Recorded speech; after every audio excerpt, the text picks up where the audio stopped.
Vou compartilhar com vocês, até para a gente aproveitar para poder conversar, eu vou dar um panorama do que é o resumo do estudo que a gente fez. Eu venho estudando há um bom tempo sobre as gerações, os desafios geracionais, e a gente vai falar um pouquinho sobre disrupção de carreira.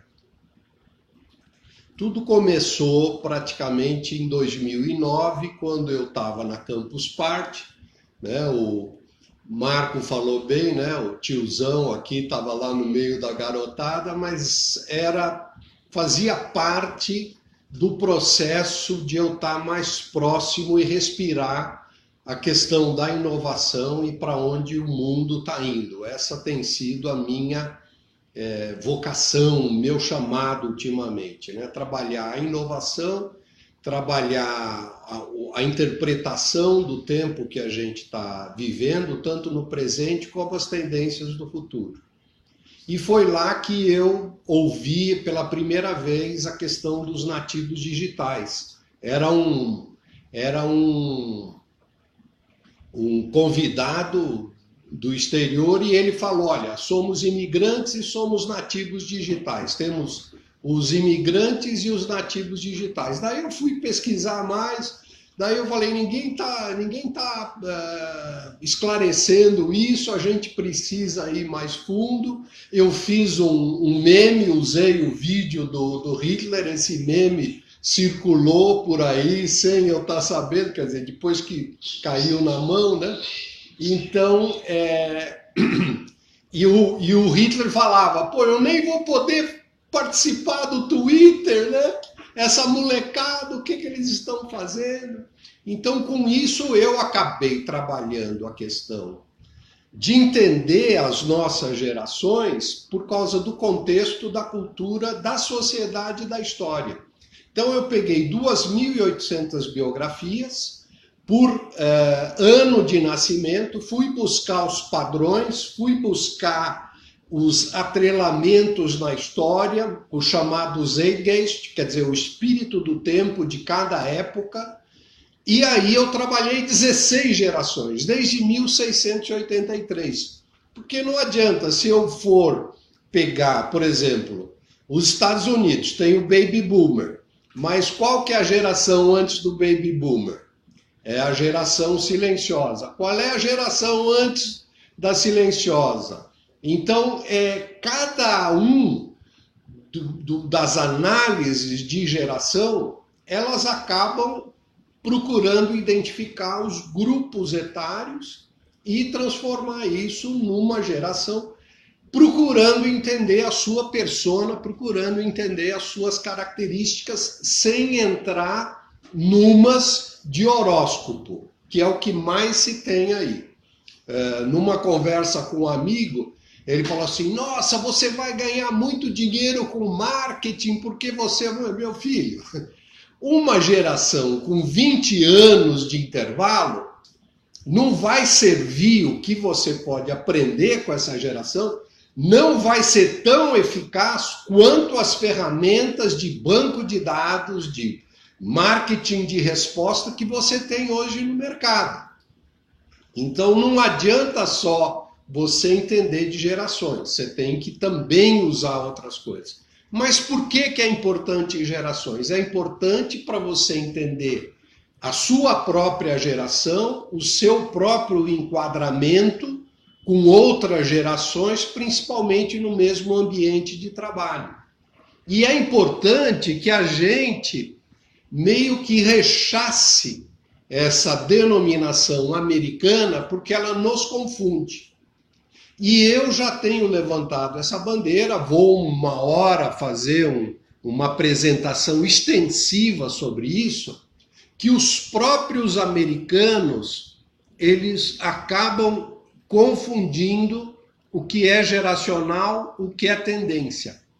Então, uma coisa é você ter tendências, outra coisa é você ter a questão daquele grupo geracional. Por exemplo, eles falam, né? Ou a geração milênio ou a geração Z não vai possuir carro. É só essa geração que não vai possuir carro? E os filhos dessa geração vão possuir carro? Não. Não, essa mesma tendência, ela vai se ver real e verdadeira na população de uma maneira geral, porque é assim que está caminhando a humanidade. Então a gente tem que estar tomando muito cuidado para não confundir o que é tendência, o que é grupo social, o que é grupo etário, o que é momentâneo. Você tem coisas que são momentâneas, que não vão perdurar naquela geração quando ela ficar mais velha, quando ela tiver mais madura, né? E nesse trabalho a gente acabou identificando 16 gerações brasileiras. Eu vou falar com vocês um pouco sobre a 11ª até a 16ª, que é a modernidade até a emergente, né? Só para a gente ter uma ideia de como o nosso ambiente é peculiar, essa é a pirâmide etária de 1900, com 17 milhões e meio de habitantes. No ano 2000, você vê que ela já dá uma embarrigadinha com 169.500 mil habitantes. Em 2010, a gente já vê o chapéu chinês, mais característico, com 194, quase 195 milhões de habitantes. Claro que as mulheres vivem um pouquinho mais e elas são mais representativas na população, ligeiramente mais representativas. Aqui a pirâmide etária praticamente fechando o ano passado, dezembro mais ou menos. E é interessante que a gente vê na base da pirâmide um fenômeno que não estava sendo previsto, ou seja, quando era para fechar ainda mais o 0 a 4 anos, o 0 a 4 anos deu uma largada. Por quê? Casamentos tardios e nascedouros de mães mais velhas. Então, esse negócio de esperar para gestar o filho aos 30, 35 anos, o próprio IBGE já traz isso como uma característica da nossa população. Mas isso não invalida o que a gente chama da janela de oportunidade que nós vamos ter até mais ou menos o final da próxima década. Então nós temos a projeção para 2050, como é que vai ser, né? Aí realmente você vê o chapéu chinês ficar gordo em cima, né? Aqui nós temos 45 a 49, que é a maior, a faixa mais gorda. A segunda mais gorda é 50 a 54. E você tem efetivamente, né, para aqueles acima de 65 anos, você vai ter uma demanda muito forte com relação, por isso da reforma da Previdência. A razão da reforma da Previdência é essa parte de cima aí dessa pirâmide, né? Aí a gente vai para a divisão das gerações, né? A divisão das gerações. Então nós temos modernidade, 678 mil, que é essa geração que está saindo do cenário, né? Perdi um tio esse ano, que era da modernidade. Hoje a modernidade, os mais novos estão com 91, 92, né?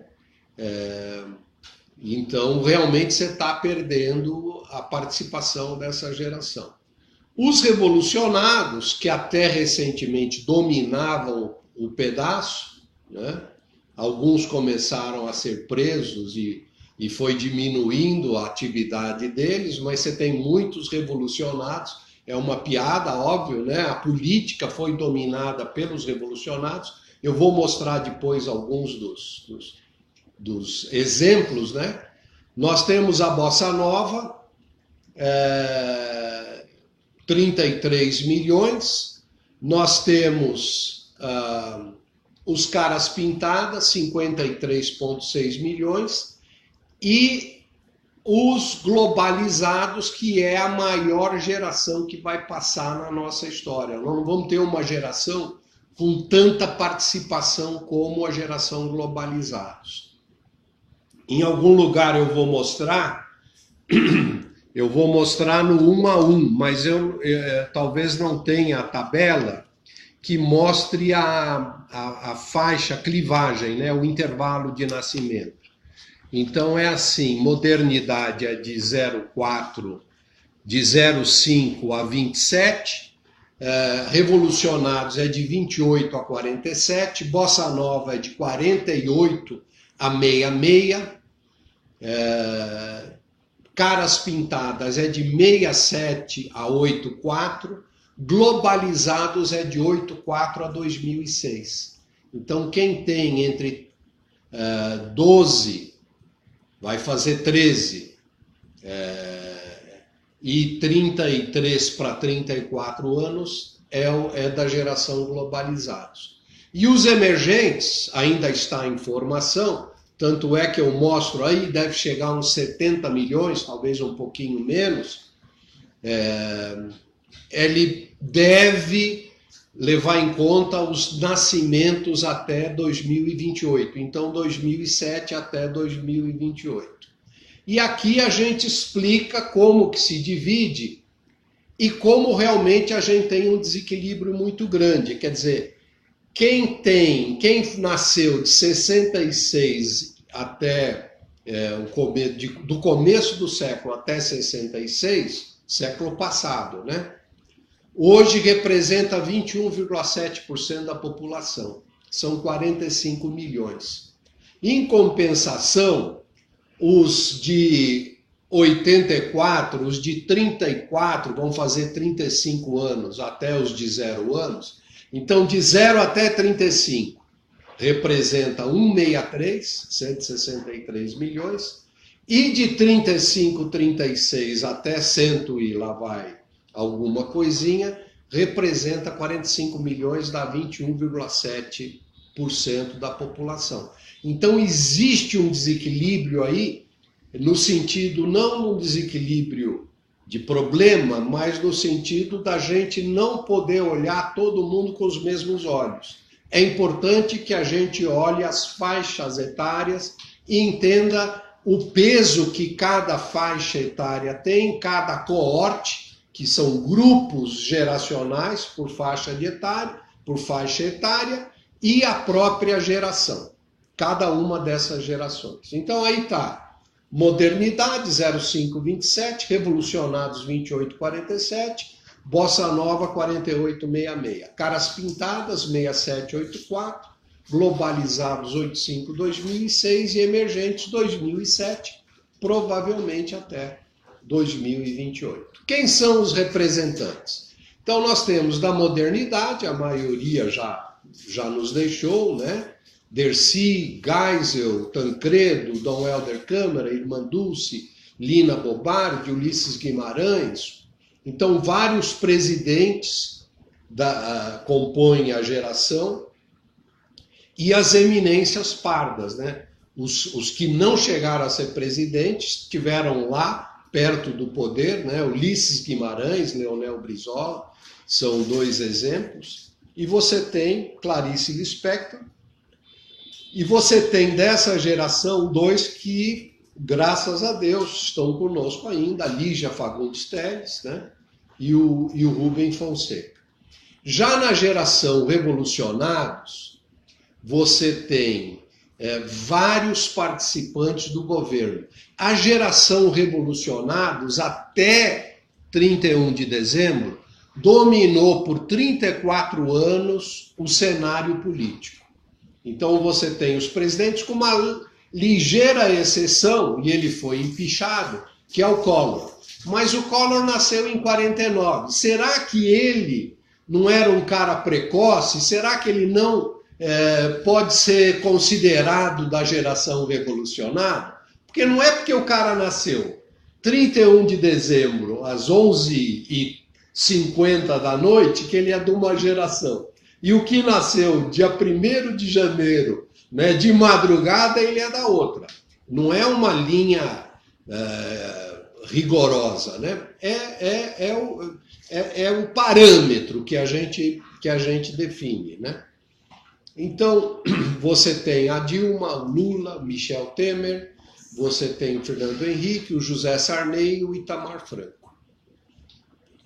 E fora os outros na área da cultura, você tem todo o pessoal da cultura, Gilberto Gil, Caetano Veloso, Chico Buarque, Paulo Coelho, Raul Seixas, você tem uma gama, Glauber Rocha, você tem uma gama de gente que realmente ajudou a formatar o Brasil, que até hoje a gente vê a influência desses caras, que são da geração revolucionários. Então eles têm uma pegada, eles têm uma...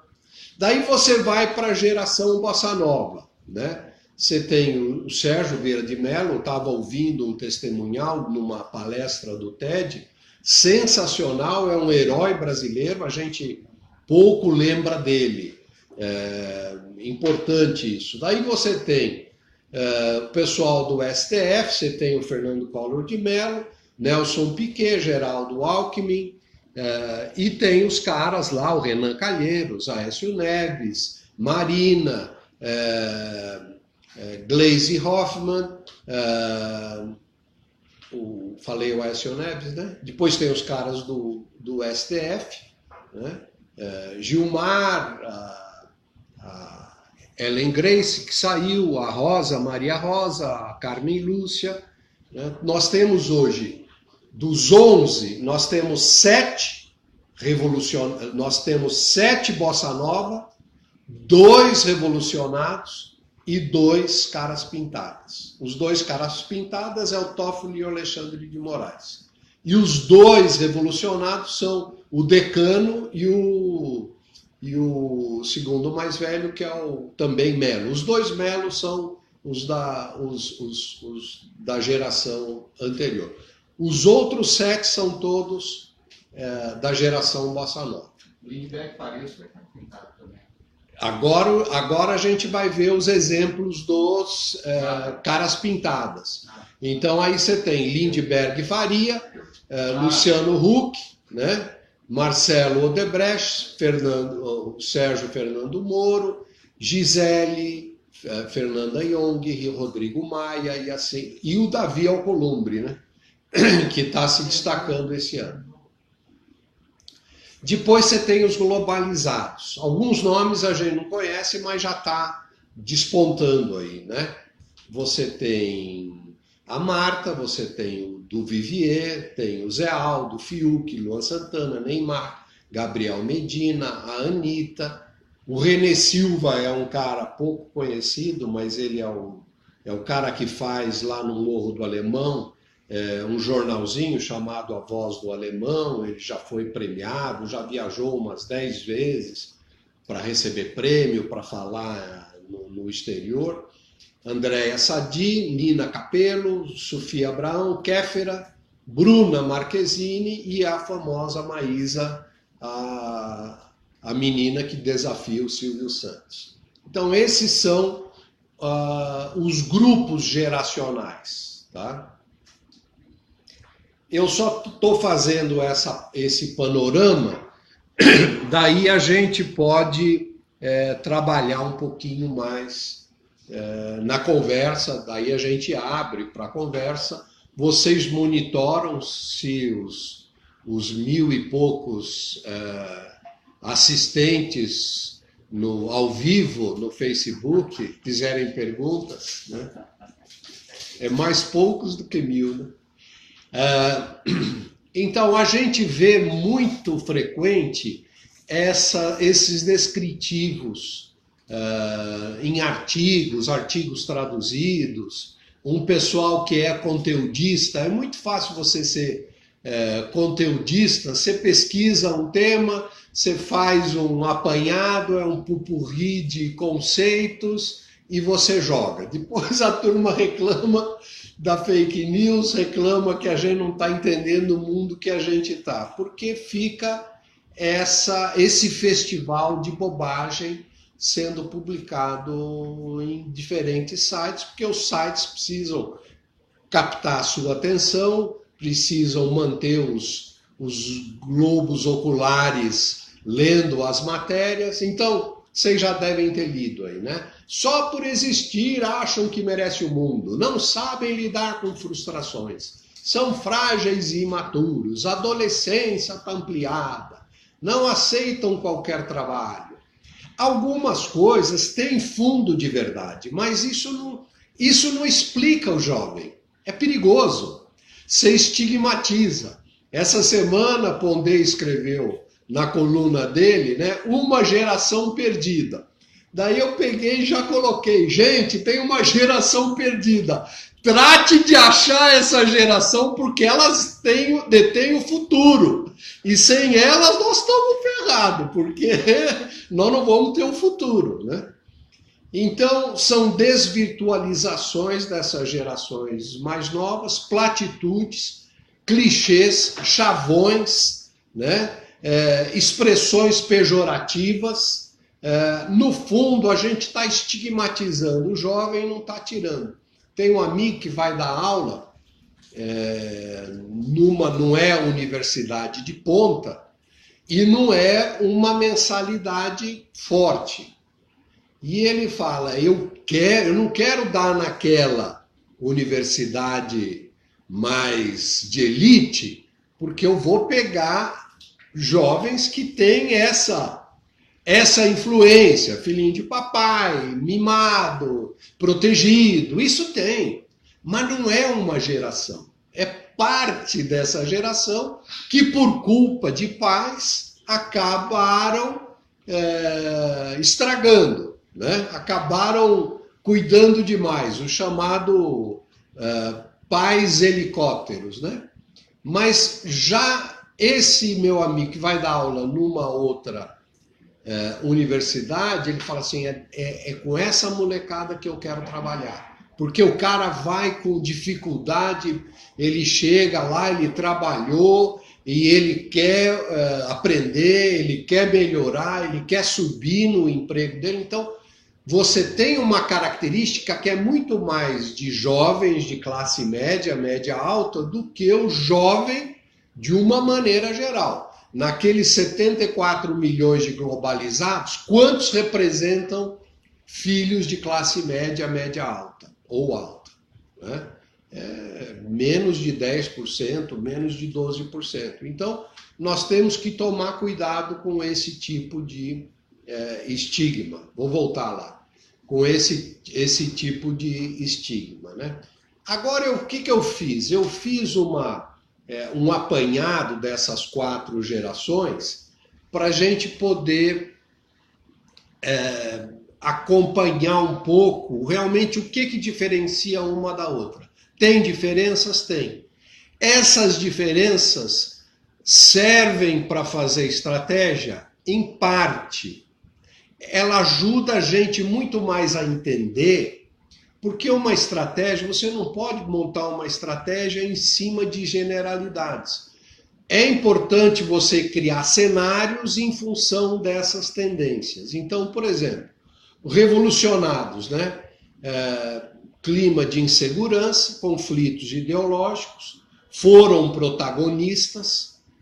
E aí uma coisa que eles são implacáveis e determinados. E foi isso que caracterizou e que forjou o Brasil de 2019, como esses revolucionados foram atuando e estiveram atuando. Até perder força, por quê? Porque os caras pintadas e Bossa Nova, que estava lá, mas não conseguia colocar a sua figura no pedaço, porque o revolucionado não deixa, e agora ele está ensanduichado.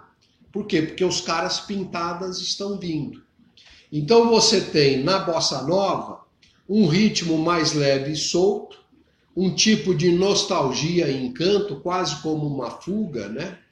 São extremamente conciliadores, são muito bons para se trabalhar. Eu sou um Bossa Nova. Não estou falando que eu sou bom para se trabalhar. Eu estou falando que a minha geração, ela fez as empresas dos anos 80, 90, foi a minha geração que fez. Se sacrificou, trabalhou em time, obedecia contrariado. Se houve uma geração que realizou coisas mesmo contrariado, é a geração Bossa Nova. Cooperativos e vão para o sacrifício. Já os caras pintadas, eles pegaram a passagem de regime. Então eles são mais pragmáticos, são executores do processo e têm uma visão clara dos desafios à frente. Então, quando a gente fala executores de processo, vou dar dois caras, né? Marcelo Odebrecht e Sérgio Moro. Não, você está dando exemplo. Estou dando dois exemplos de caras que se destacaram e que cuidaram do processo direitinho, né? A Odebrecht nunca teve um processo de operações estruturadas, tão bem estruturadas, como quando Marcelo Odebrecht cuidou e fez o processo funcionar. Funcionou, claro que foi pego, mas funcionou, né? A mesma coisa o Sérgio Moro. Ele fez um trabalho de buscar o enquadramento e fazer o processo penal de uma forma diligente e cuidadosa para que realmente tudo que ele fizesse acabasse sendo confirmado pelas cortes mais altas. Então, e depois a gente pode até conversar, discutir, se vocês quiserem ver um a um, mas não é que são exemplos. Os exemplos não fazem o todo, mas você consegue ver esses traços, essas tendências, essas influências, caracterizando a geração. Os globalizados vêm depois da Constituição consolidada. O nome deles é porque a globalização está efetiva, né? Nunca o mundo foi tão globalizado como nas últimas décadas, né?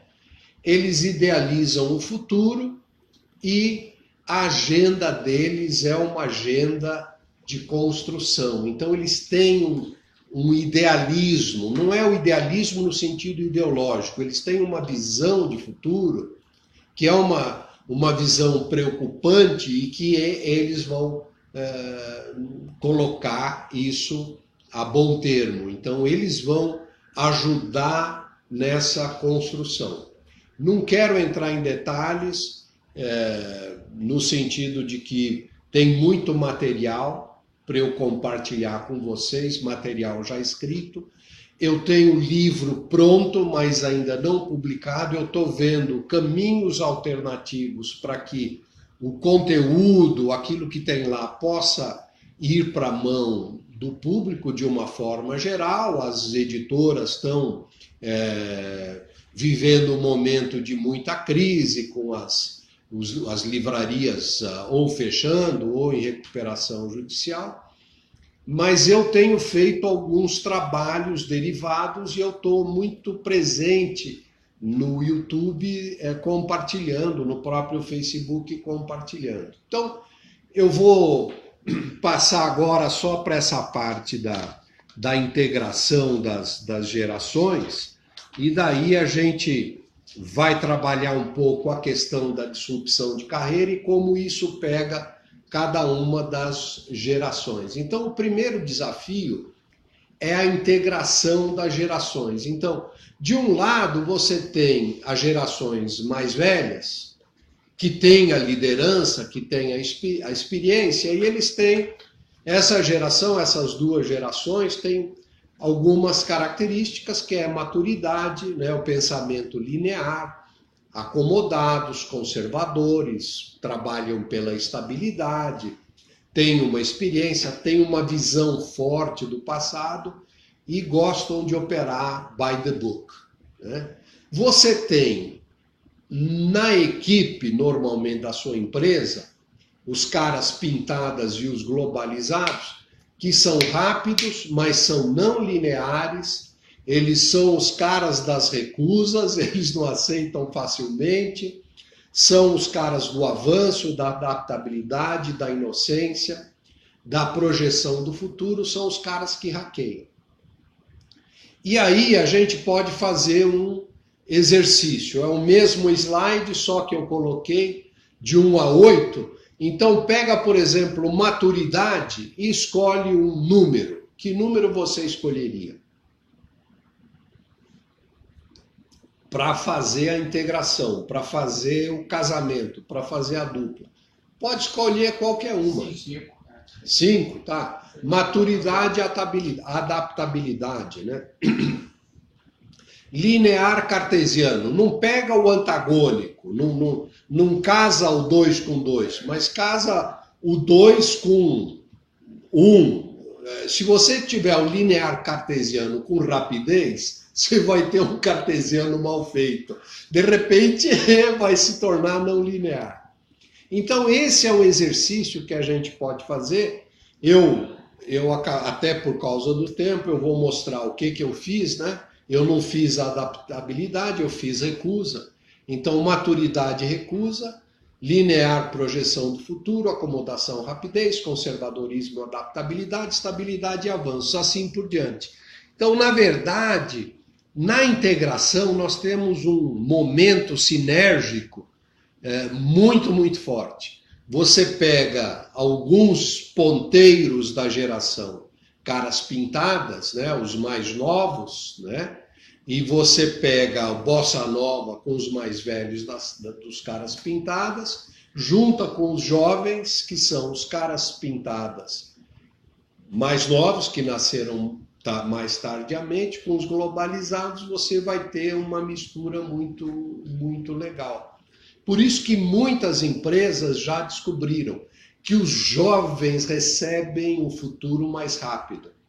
Eles absorvem esse futuro, eles estão conectados, eles estão atentos às mudanças, e aí eles são os early adopters, né? Na curva de Gauss, eles estão aqui nesse bloco aqui da frente, né? E para trás está os das outras gerações, né?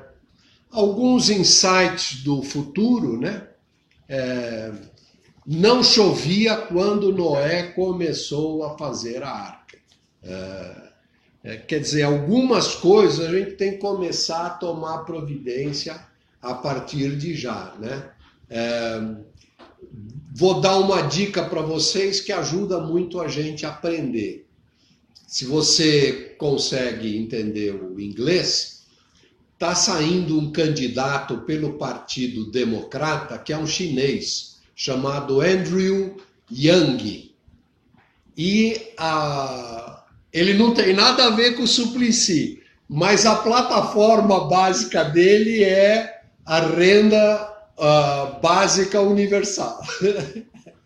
Porque está todo mundo falando, olha, nós vamos ter que implantar a renda básica universal, porque provavelmente, se não para sempre, nesta fase de transição, nós vamos ter muita gente ociosa, nós não vamos conseguir empregar todo mundo.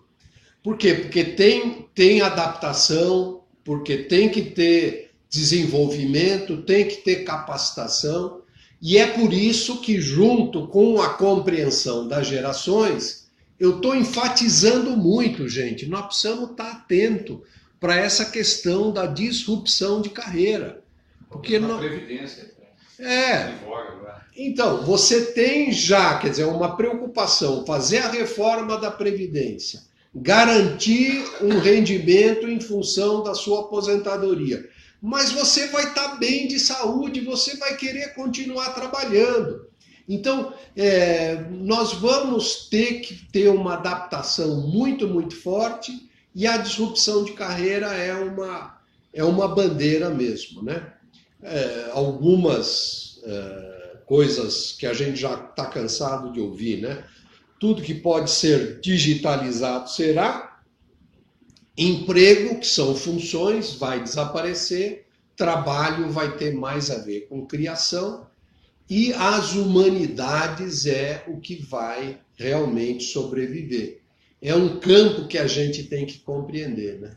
Poderia dizer também da inserção da mulher, que está cada vez maior, né, no mercado e está causando um problema social, inclusive, né, porque está gerando problemas de diversidade, custo de ganho, de remuneração, entre outros problemas que é a própria criação dos filhos. Estão ficando abandonados, estão ficando na frente da televisão, estão ficando...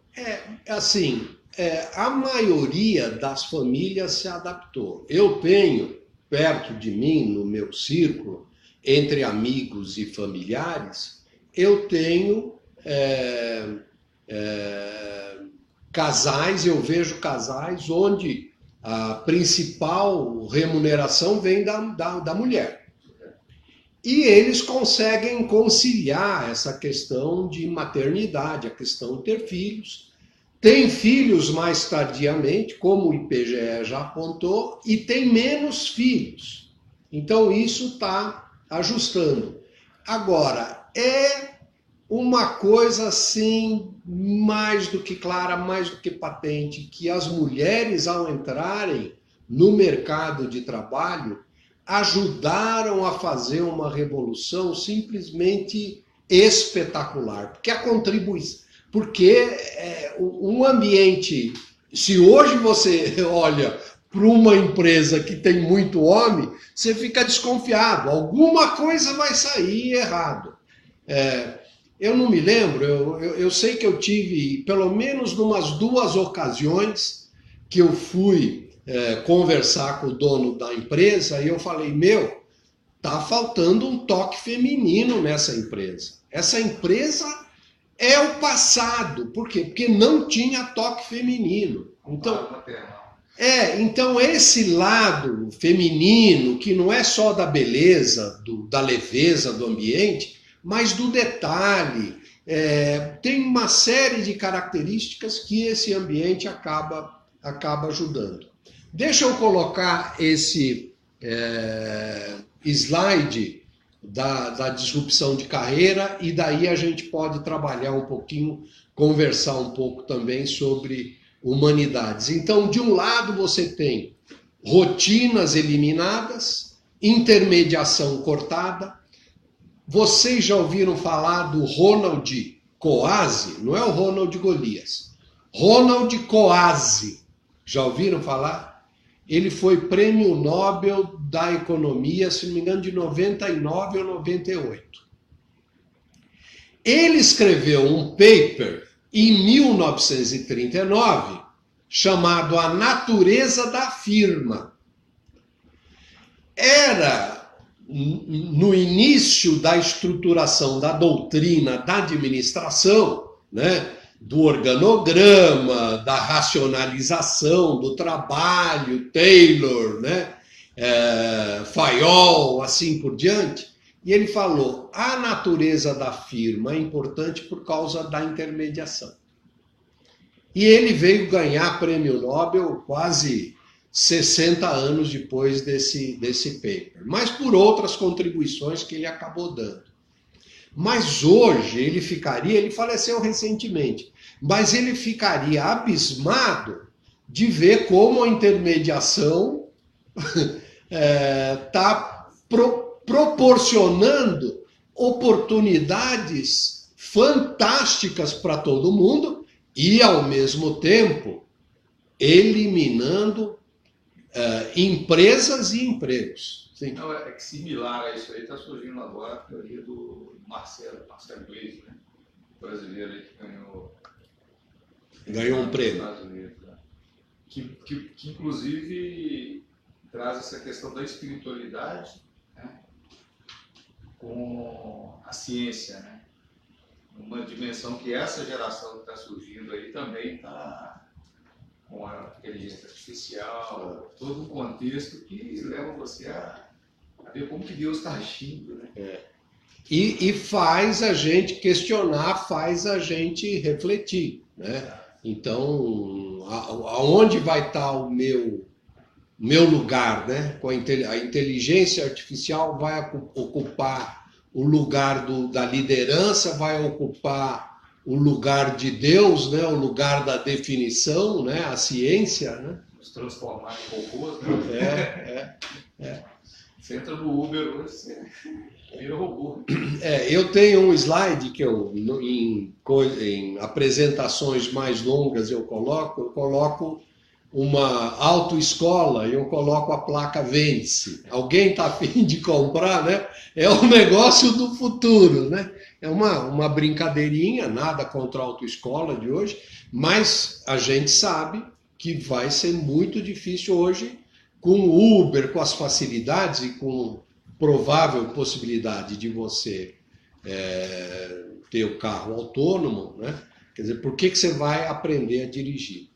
Então, os processos encurtados e os modelos desgastados. Esse é o passado e a gente está indo para o futuro com a humanidade, com a inteligência emocional, o trabalho em time, a inovação revolucionária, né?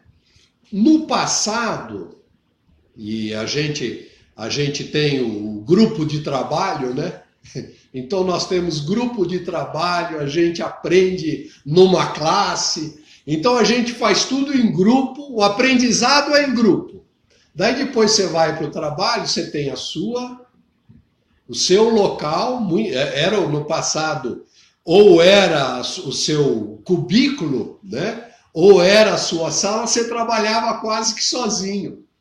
Então a inversão, você tem um processo individual de aprendizagem, você vai ter que saber ser um autodidata, porque você vai trilhar caminho que vai ser só seu, que é isso que vai te diferenciar, mas a execução vai ser uma execução em time.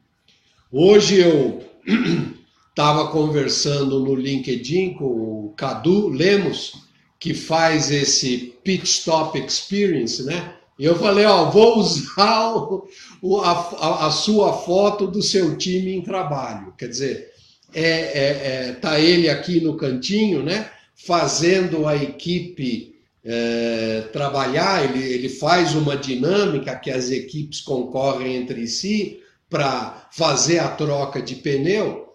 E como vai ser fundamental a gente trabalhar em time, porque tudo que você pode fazer sozinho, se não for criatividade, se não for imaginação, e mesmo assim só artista mesmo, né, que vai pintar sozinho, nem para você compor uma música, às vezes você compõe sozinho, você tem um parceiro, né?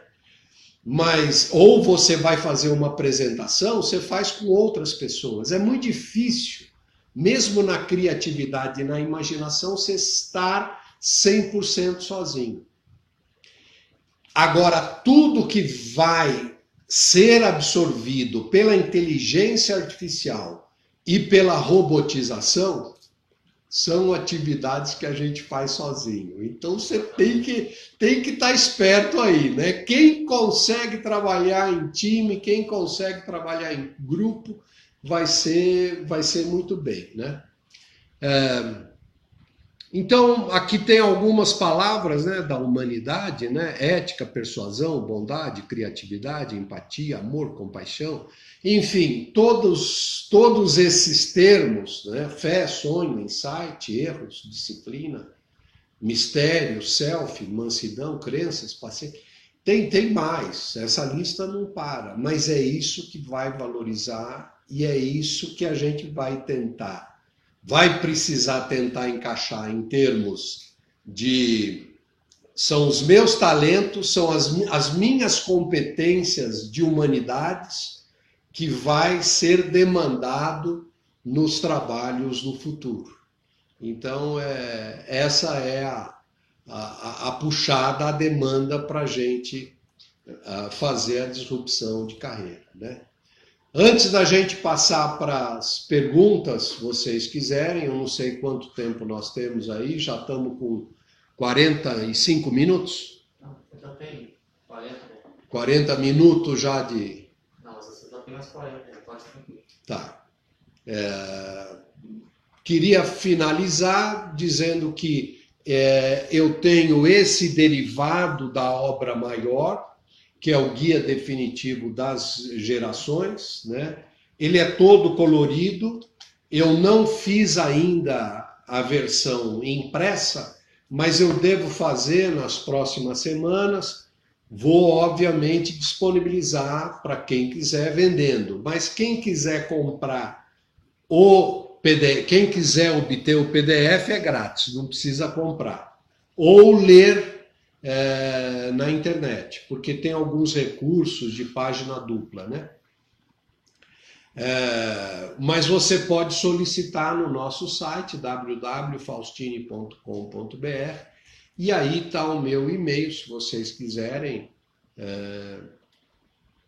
mandar suas perguntas, ou aqui, né, na página do Facebook, ou via e-mail e outras redes sociais, a gente procura tá presente. Esse eu procurei fazer um panorama geral para trazer o que seria essa contribuição. Eu sei que tem muita coisa que eu passei rápido, mas é uma forma de eu pelo menos plantar uma semente em vocês e dizer: sim, nós temos gerações brasileiras.